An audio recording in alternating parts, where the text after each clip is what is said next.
It was all right there. Most of the time, you did see the red flags. You just explained them away. The plot twist is that smart women are especially the vulnerable ones. You are falling in love with his potential. And the truth is, potential is a trap. I'm here to tell you that you deserve more than good enough. You deserve safe. You deserve consistent love. You are not stupid. You are not weak. That's the moment you should begin to trust yourself. You deserve better.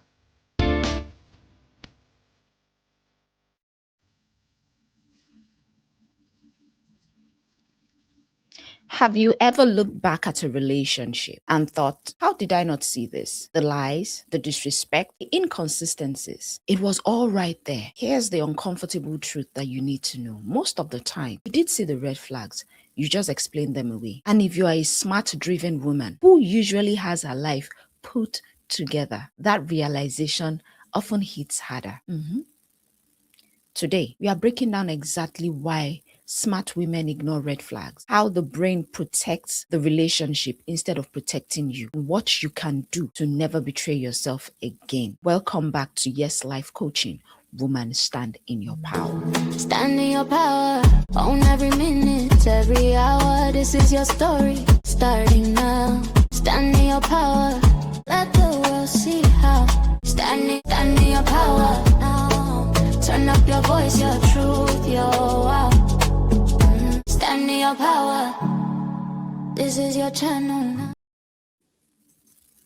Being smart does not make you immune to emotional traps. The truth is, you can be the woman everyone comes to for advice. You can be the one with the degree, the good job, all the plans, the one who can spot red flags in everyone else's relationship. You will still miss the one in yours. Why? Is this because when it's your heart that is on the line, logic takes a back seat. A lot of times, relationships don't run on logic, they run on attachment, fear, hope, and story. And the story in your head might sound like, oh, he's different. This is different. We are different. Here's something psychology tells us. Red flags rarely feel dangerous in the beginning. They feel small. They feel almost harmless. They feel rude, a little lie, a weird mood, a cancelled plan. Let's say, for example, he raises his voice at you once, or he jokes about your insecurities. Another one is maybe he lies about something tiny and calls you crazy because you reacted. You notice it. You feel that little sting in your chest. But your brain says, oh, maybe it's because he had a bad day. Maybe it's because he's just stressed. Or your brain tells you, you're just stressing out. It's not that deep. Your mind doesn't want to lose the connection you are building with that person. So your mind starts to protect the relationship instead of protecting you. That is what I call cognitive dissonance. Your brain is editing reality to avoid the pain of you admitting what's really going. To avoid the pain of you admitting, oh, this person that I like might not actually be safe for me. Now, here's the plot twist. The plot twist is that smart women are especially the vulnerable ones. Intelligent, analytical women often ignore the red flag more than other women. And why is that so? Why do intelligent women miss the red flag? It's because smart people are great at rationalizing. They are great at analyzing, creating explanation, making excuses that sound logical. So instead of following their feelings, they follow the logical explanations. Instead of saying, this feels wrong, they think and they say, well, given his childhood trauma, given his stress at work and his anxiety, this behavior is understandable, and with enough support, it might change. So you begin to support him. Now, in that situation, you are not falling in love with his reality. You are falling in love with his potential. And the truth is, potential is a trap. Whether you like it or not. Men actually would want you to fall in love with your potential, who I am becoming. But the truth is, what if he never becomes the person that you envision for him to become? That is why, in my opinion, I say that potential is a trap. Let's look at when the red flags begin to feel like home. I want you to stay with me in this area because this part is deep. Sometimes the red flags don't feel like danger. Sometimes they feel familiar, especially if you grew up around maybe yelling, if you grew up around emotional distance, if you grew up around instability, if you had people who were caregivers and they were inconsistent or they were always dismissive, if you are the type that have learned early that love comes with discomfort, then your brain might have wired itself to see chaos and inconsistency as normal. So when a man is hot, when he is loving one moment and he is cruel the next moment, making you question your reality, your nervous system does not scream, run. Oh. Instead, your nervous system tells you this, you survived this before. So you take it as normal. It becomes familiar to you, and familiarity feels weirdly like love, even when, especially when it's actually a trauma pattern. So we need to be careful about what we have wired our brain to believe. And the longer you stay, the harder it becomes to leave. Psychologists call that one sunken cost. You've invested so much that your brain wants to justify you staying instead of you facing the pain of walking away and admitting that this is not good for me or this was not good for me. You've invested your time. You tell yourself, I've invested my time, I've invested my body, I've invested my emotions, I've invested my finances, my future plans. I have invested everything. So now you tell yourself, I can't just throw all that away. We have come too far. He's trying. I think he's trying. Let me be patient. But here's the truth. You are not throwing away a healthy relationship. You are throwing away a potential, a fantasy. That is allowed. I repeat, you are not throwing away a healthy relationship.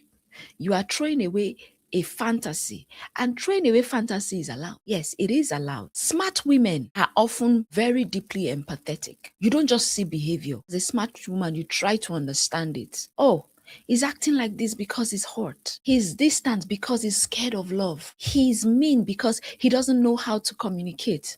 The truth is, empathy is beautiful, but empathy without boundaries becomes self-betrayal. I need you to have boundaries because suddenly you are beginning to explain away disrespect. You are normalizing his emotional manipulation of you, and you are calling abuse a rough patch. Then you will tell your friends to leave. But for you, you say, oh, let me try a little harder. You are saying all of that sometimes because you are afraid. Many people stay in unhealthy relationships because of the fear of being single. A lot of these women feel worse because they feel being worse. Being single feels worse than the pain of staying. And that is fear. Sounds like, what if I never find somebody better? Fear sounds like, I'm getting old though. I can't just start again. I don't want to be alone. The truth is, psychologists say we often make choices from fear instead of alignment. So you stay because you are scared, not because it is right. A lot of smart women stay because they are scared. A lot of smart women start calling unhealthy dynamics. They say it's good enough. At least there are some people that don't have what I have. I'm here to tell you that you deserve more than good enough. You deserve safe. You deserve consistent love. There's usually a moment. It might be one lie too many. It might be an insult that cuts too deep, or one broken promise that breaks something inside you. And your body says, what? I've had enough. I can't do this anymore. Then you stop. You begin to rewrite stories. You stop rewriting stories. You stop minimizing patterns. You stop pretending that you are okay, and you begin to see the relationship for what it really is. That moment, my sister, is painful, but it's also the beginning of what I call self-trust. The moment you are able to recognize that this is not good for me, that's the moment you have woken. That's the moment you should begin to trust yourself. And after that, what happens next? That same intelligence that once rationalized the red flag can now help you ignore them. It can now help you to never ignore them again. You begin to trust your emotional signal. So red flags are emotional alarms.